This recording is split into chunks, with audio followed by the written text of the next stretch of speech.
au cœur du système financier du Hezbollah, une institution connue du grand public, Al-Qard al-Hassan.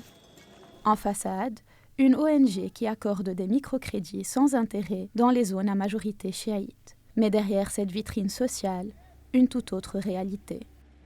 L'institution brasserait près de 3 milliards de dollars, soit potentiellement 10% du PIB libanais. Le Trésor américain l'a décrit comme une quasi-banque du Hezbollah, dont les cadres auraient fait transiter plus de 500 millions de dollars dans le système bancaire formel libanais sur 10 ans, et cela malgré les sanctions.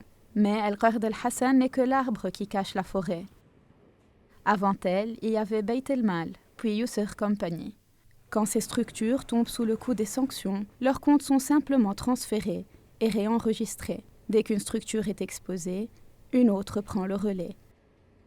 Au centre du dispositif, une unité financière rattachée au conseil exécutif du Hezbollah, supervisée par des sociétés comptables, des cabinets d'audit et des structures de négoce d'or. Un écosystème entier bâti pour durer. Ce réseau ne s'arrête pas aux frontières libanaises. Des ONG sanctionnées orientent leurs donateurs vers des portefeuilles numériques pour contourner les mécanismes de détection avec des comptes identifiés en Europe, en Amérique du Nord, en Afrique et dans les pays du Golfe. Ils prospèrent sur un terreau idéal. Près de 95% des transferts vers le Liban passent par le cash.